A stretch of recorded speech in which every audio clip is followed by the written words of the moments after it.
حضرت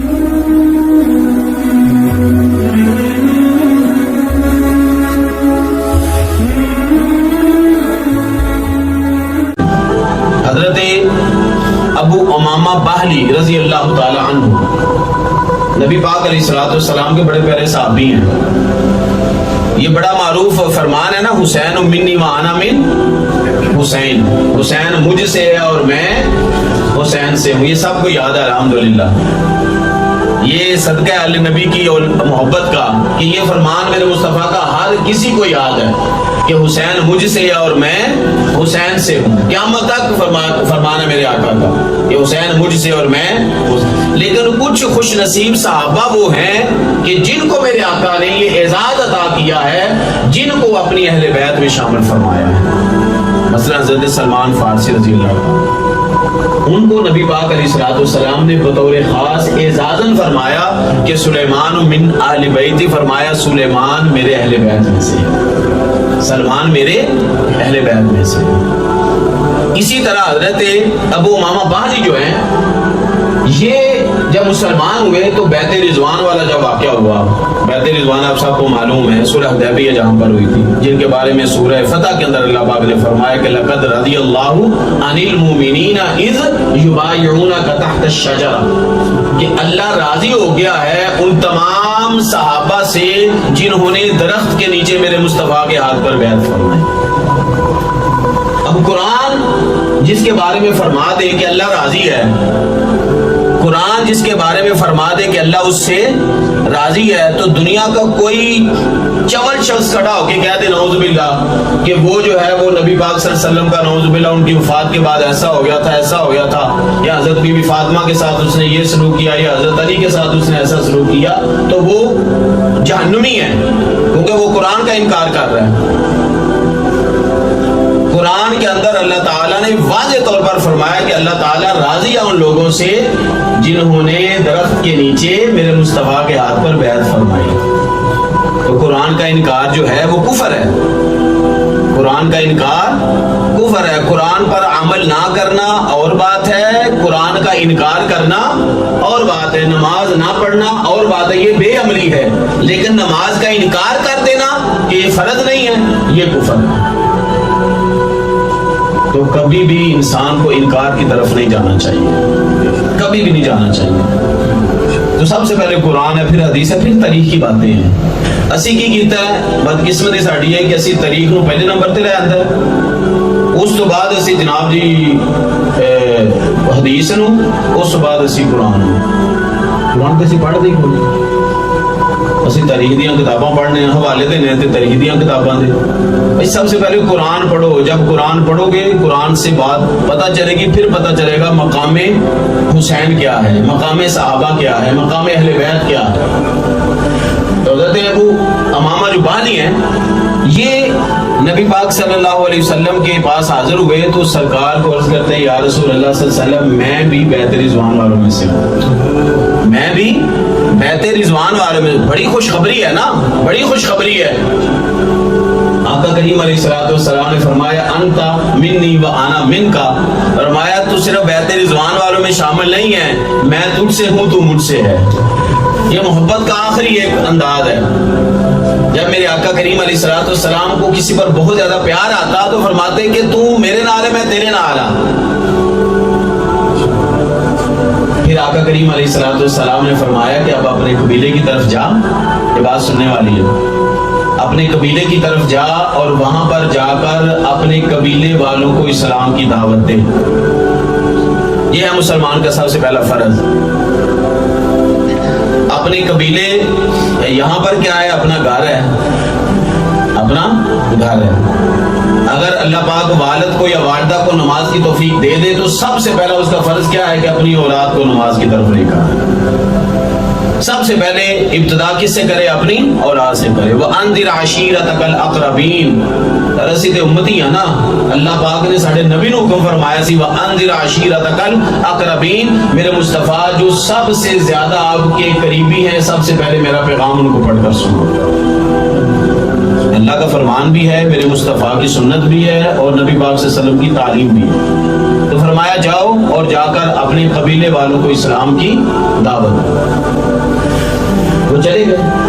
دعائیں لی نبی پاک صلی اللہ علیہ وسلم سے، دعائیں لی اور دعائیں لینے کے بعد چلے گئے. جب گئے آگے تو چونکہ یہ بڑے آدمی تھے، قبیلہ بڑا تھا، تو لوگوں کو پتا چلا کہ ابو امامہ آ گیا ہے، یعنی ساڑھا بندہ ساڑھے کو واپس آ گیا ہے. باہر نکلے، استقبال کیا، آؤ جی آؤ جی آؤ جی.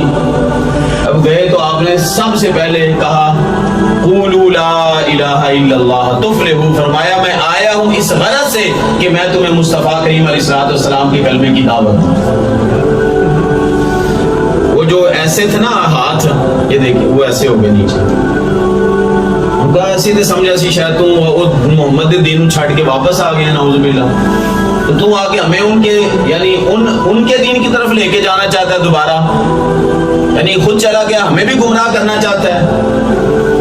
یہ صحابی رسول کا واقعہ ہے، اور اس کے اندر سے صبر شکر رضا والی جو کیفیت ہے نا مولا حسین کے صدقے جو امت کو نصیب ہوئی ہے، وہ بیان کرنا چاہتا ہوں کہ کس طرح انہوں نے اللہ تعالیٰ کی ذات کے اوپر جو ہے وہ توکل کیا اور اس کو قدیر سمجھا. قدیر جانا صرف کہنے کی حد تک نہیں بلکہ عملی طور پر کر کے دکھایا کہ وہ اللہ ایسا قدیر ہے، وہ ایسا قادر مطلق ہے، وہ ایسا مقتدر ہے کہ جب وہ چاہے ہواؤں کے رخ پھیر دے. وہ ایسا قادر مقتل ہے، وہ اتنی مقت والا ہے کہ وہ حکم دینا آگ کو کہ ابراہیم پر ٹھنڈی ہو جا، تو وہ آگ ابراہیم پر ٹھنڈی ہوتی ہے، لیکن جن رسیوں کے ساتھ ابراہیم کو باندھا ہوتا ہے نا ان رسیوں کے لیے ٹھنڈی نہیں ہوتی. رسیاں یہ بازو کے ساتھ ہیں، یعنی آپ اندازہ کیجئے کہ جیسے وہ آگ ہے اس کا کام جلانا ہے. رب فرماتا ہے کہ میرے ابراہیم پر ٹھنڈی ہو جا، باقی اس کی جو خاصیت تھی وہ کرتی رہی کام. ابراہیم علیہ السلام کو جن رسیوں کے ساتھ بندھا ہوا تھا، ہاتھوں کے اوپر رسیاں تھیں، رسیاں آگ نے جلا دی. رسی یہاں پر ہے، رسی جل گئی، لیکن ابراہیم علیہ السلام کے جسم کا ایک بال بھی نہیں جلا.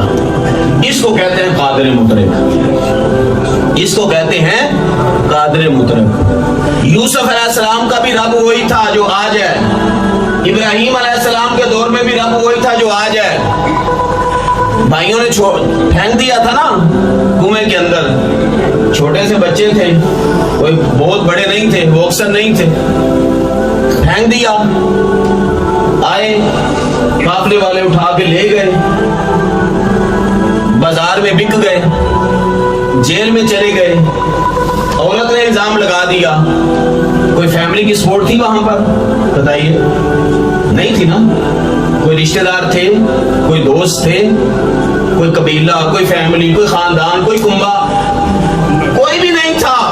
کون تھا؟ صرف میرا اللہ تھا. تو اللہ تعالیٰ نے پھر کیسے ان کو جو ہے وہ کنویں سے نکال کر مصر کے تخت کے اوپر بٹھایا. اس کو کہتے ہیں وہ قادر مطلق ہے. وہ لفظ کن فرما دے تو ہواؤں کے رخ بدل جاتے ہیں، سمندروں کے پانی کے جو رخ ہیں وہ بدل جاتے ہیں.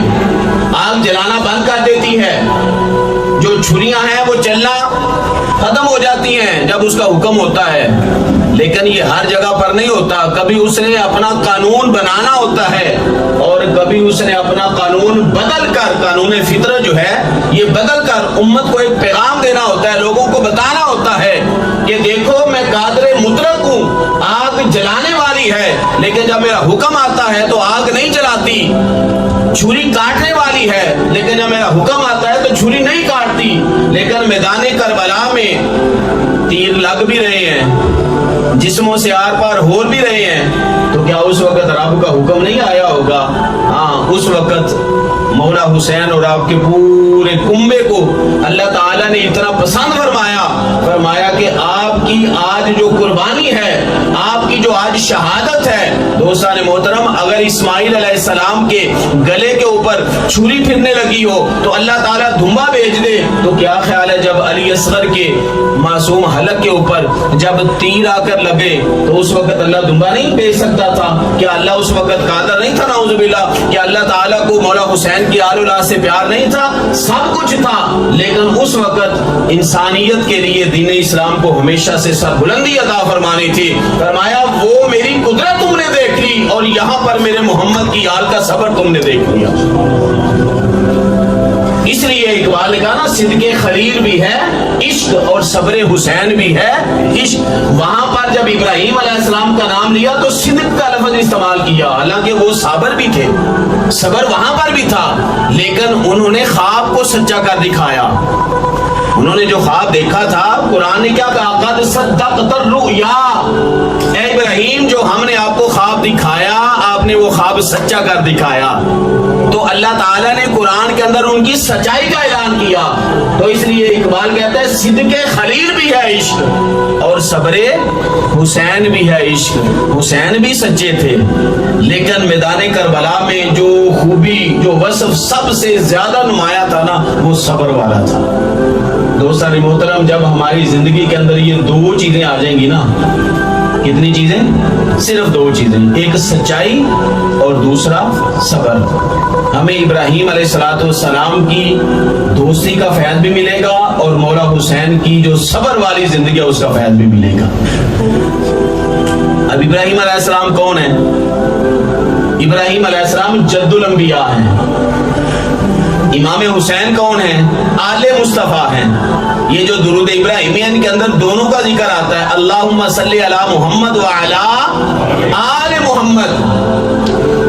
درود تو اتنا ہی ہے، لیکن مصطفیٰ کریم نے اپنے جد کو نہیں فراموش کیا. اس کو نہیں بولے کما صلیت علی ابراہیم، اے باری تعالی جس طرح تو نے میرے باپ ابراہیم کے اوپر رحمتوں کا نزول فرمایا تھا نا، اس طرح امت کو یہ تعلیم دی گئی کہ تم دعا کرو اس طرح اللہ ہمارے نبی پر بھی رحمتیں فرمائے، نبی کی آل پر بھی رحمتیں.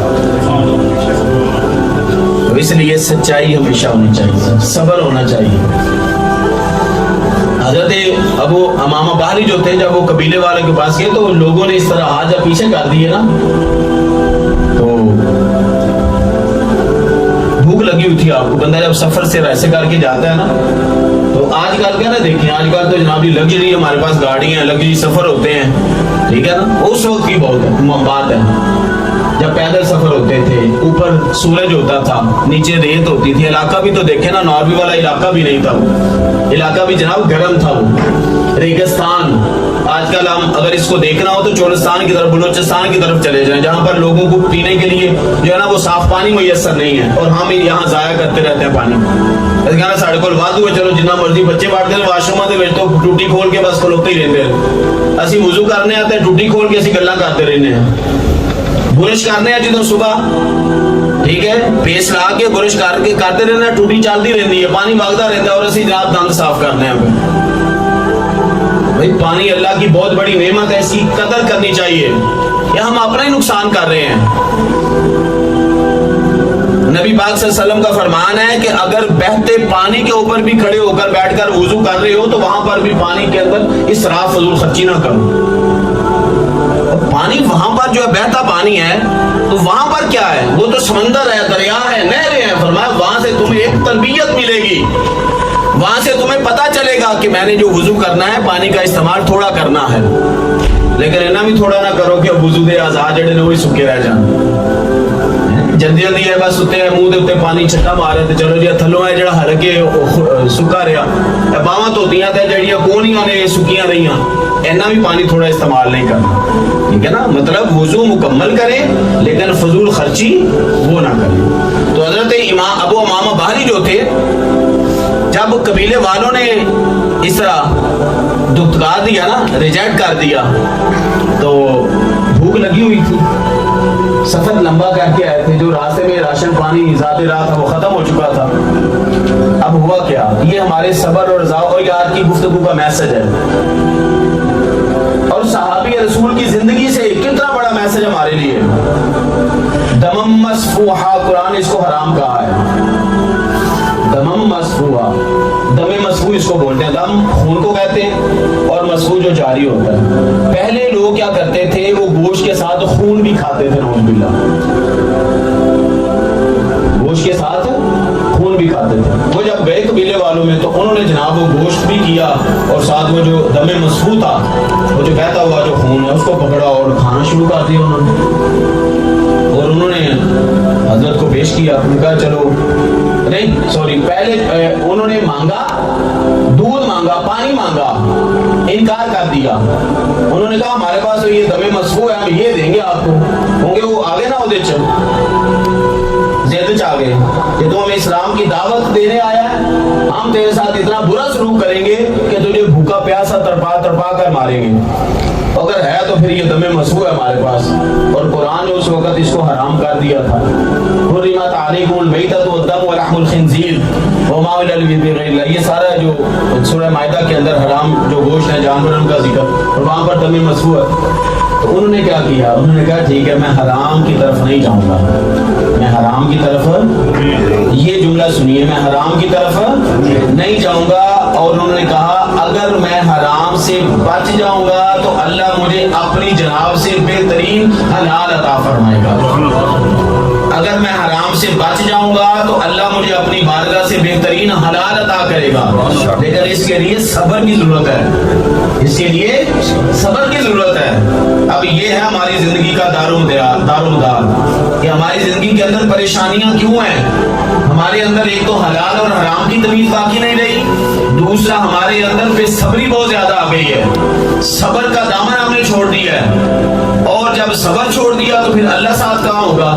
اللہ کو تو فرمان ہے ان اللہ مع الصابرین. اللہ تو کہتا قرآن کے اندر کہ میں ان کے ساتھ ہوں جو صبر کرنے والے ہیں.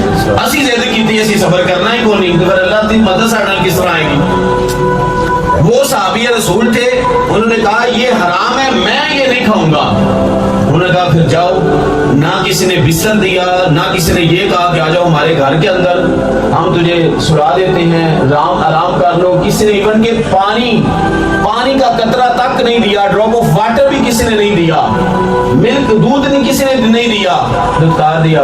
اب دیکھیں ان کا صبر دیکھیے, توکل دیکھیے, اور اللہ کو انہوں نے کس طرح قدیر سمجھا ہوا تھا کہ اللہ کے پاس طاقت ہے, اللہ قادر ہے, اللہ کے پاس مقت ہے. کیسی ان کا یقین تھا, عقیدہ تھا, فیتھ تھا, اسٹرانگ بلیف تھا ان کا, کنفرم جس کو ہم کہتے ہیں نا وہ تھا. ہماری طرح کا نہیں, ڈاواں ڈول ہونے والا نہیں. ٹھیک ہے جی حلال کھاواں گے, جو موقع ملا حرام کی طرف بھی ہاتھ پا لیا. یہ سچ بولیں گے, سچ بولتے رہے, جو تھوڑا جا اپنا مفاد حاصل ہوا جھوٹ کا بھی چلو تھوڑا جا تڑکا لا لیا. نہیں, وہ ایسے نہیں تھے. جو بندہ ایسا کرتا نا پھر اللہ کی رحمت, اللہ کی مدد اس سے اٹھ جاتی ہے. انہوں نے صبر بھی کیا, حرام سے بھی خود کو بچایا, اور جب لوگوں نے دھتکار دیا تو اللہ کی رضا کے اوپر راضی رہتے ہوئے عرض کی باری تعالیٰ تیرے محبوب کا فرمان تھا, میں حاضر ہو گیا ہوں. آگے ان کا بیہیویئر, ان کا یہ کردار رہا میرے ساتھ, کوئی بات نہیں. صبر کیا, اللہ کا شکر ادا کیا. اور ایسے چٹیل میدان ہے, باہر کھیت آپ سب جانتے ہیں, ٹھیک ہے, کھیتوں کے اندر جا کر ریت تھی, وہاں پر سو گئے. خدا کی عزت کی قسم صحابی رسول ہیں, بیت رضوان والوں میں سے ہیں. جب صبر کیا, شکر کیا, اور اپنے آپ کو حرام سے بچایا, جو بھی سوتے ہیں اللہ تعالیٰ خواب کے اندر آپ کو ایک فرشتہ عطا فرما دیتا ہے. ایک فرشتہ آتا ہے اور اس کے ہاتھ میں دودھ کا پیالہ ہوتا ہے. یہ میں آپ کو کسی قصے کہانی کی بات نہیں کر رہا ہوں, صحابی رسول کا واقعہ بیان کر رہا ہوں. خواب کے اندر جو ہے وہ اس طرح دودھ کا پیالہ فرشتہ لے کر حاضر ہو جاتا ہے. آپ نے اس طرح دودھ پیا, خواب کے اندر دودھ پیا, خواب کے اندر دودھ پیا. آپ اندازہ کریں وہ دودھ کہاں سے آیا ہوگا, وہ دودھ کہاں سے آیا ہوگا, بھائی فرشتہ کہاں سے آیا ہے اور دودھ کہاں سے آیا ہے. سبحان اللہ. اچھا, وہ جب آپ سیراب ہوئے تو آپ نے کیا دیکھا, جب یعنی اٹھے بیدار ہوئے تو آپ بالکل پیٹ بھرا ہوا تھا. اٹھے تو کیا دیکھتے ہیں, وہی پیالہ ساتھ پڑا ہوا ہے, وہی پیالہ ساتھ پڑا ہوا ہے. اور یہ کوئی عجیب بات نہیں ہے. حضرت امام شرف الدین بوصیری رحمۃ اللہ علیہ, جنہوں نے قصیدہ بردہ شریف پڑھا تھا نا, جو ہم پڑھتے ہیں مولا صلی وسلم دائما ابدا, اس کو قصیدہ بردہ شریف اس لیے کہتے ہیں کہ میرے آقا نے خواب کے اندر آپ کو چادر عطا فرمائی تھی, اور وہ چادر آپ کے جسم پر لگی تھی, تو اس لیے بردہ اس کو کہتے ہیں کہ آقا کریم علیہ الصلوۃ والسلام نے خواب کے اندر جو چادر عطا کی تھی, جب وہ اٹھے تھے تو وہ چادر آپ کے جسم کے اوپر تھی. تو وہ پیالہ آپ نے دیکھا اس طرح جو ہے وہ پڑا ہوا ہے. تو بعد میں نا اس قبیلے کے کچھ لوگ ایسے تھے جو تھوڑے سے نرم دل, ترس کھانے والے تھے, مختصر کر رہا ہوں بات کو, تو وہ انہوں نے کہا یار اتنا بھی نہ کرو, ہے تے اپنا ہے نا. وہ ہے تو ساڑھے پنڈ دا ہی ہے نا, ساڑھا ہی خون ہے نا, پھر کی ہوگا اگر انہیں دین محمدی قبول کر لیا تو چلو اس کو جا کے لے آؤ, کو پانی شانی پیا دو. جب وہ گئے سارے اس کے پاس, حضرت ابو امامہ باہلی کے پاس, صحابی رسول کے پاس, تو انہوں نے کہا یہ پانی یہ دودھ پی لو. انہوں نے کہا نہیں, میرے اللہ نے مجھے پلا دیا ہے, میرے اللہ نے مجھے, جو میری طرف کرنا, میرے اللہ نے مجھے. وہ سارے حیران, ان کے لیے بالکل ایک عجیب بات تھی, نئی بات تھی کہ نہ یہاں پر کوئی بندہ ہے, نہ کوئی جانور ہے, نہ کوئی بستی ہے, نہ کوئی علاقہ ہے, نہ کوئی بندہ ہے بشر آیا, تینوں کی طرف. انہوں نے کہا کہ خواب کے اندر ایک فرشتہ آیا تھا. انہوں نے سچ بولا, خواب کے اندر ایک فرشتہ آیا تھا جنہوں نے مجھے دودھ کا پیالہ پلایا ہے, تو میں اس سے سیراب ہو گیا ہوں. اچھا, اس میں نا کچھ لوگ تھے جو بڑے, آپ کو پتا نا پہلے علاقوں میں حکیم ہوتے تھے بہت بڑے بڑے, اور وہ آنکھوں نظریں دیکھ کر بیماری بتا دیتے تھے, انگلیاں دیکھ کر بتا دیتے. ایک نے اس کے سومی کو دیکھا, میدے کو دیکھا, اور ایک شخص نے ان کے انگلیوں کی یہ پورے جو ہے نا, یہ جو ٹاپ اینڈ فنگر ہے, ان کو دیکھا تو فوراً کہا کہ یار بالکل ٹھیک ہے, اس کو بھوک نہیں ہے. جو ان کا اس وقت جو تھا وہ میجرمنٹ کا ایک تھا, جج کرنے کا ایک انداز تھا. تو پھر انہوں نے بولا کہ یہ, جب انہوں نے گواہی دی حکماء نے, ڈاکٹرز نے جو اسپیشلسٹ تھے, انہوں نے کہا کہ یہ ابو امامہ باہلی جو کہہ رہے ہیں یہ سچ کہہ رہا ہے. تو آپ کی اس کرامت کو دیکھ کر, آپ کے اس صبر کو دیکھ کر, شکر کو دیکھ کر, اور اللہ کی ذات پر توکل کو دیکھ کر, وہ پورے کا پورا قبیلہ جو تھا وہ مسلمان ہو گیا. ایسے اسلام پھیلا ہے. تو اللہ تعالیٰ سے دعا ہے کہ اللہ تعالیٰ ہمیں بھی ان صحابہ جیسا صبر عطا فرمائے, ان جیسی رضا والا جو اللہ تعالیٰ کی ذات کے اوپر توکل ہے, شکر والی جو زندگی ہے, اللہ تعالیٰ ہمیں اس کے ساتھ زندگی گزارنے کی توفیق عطا فرمائے.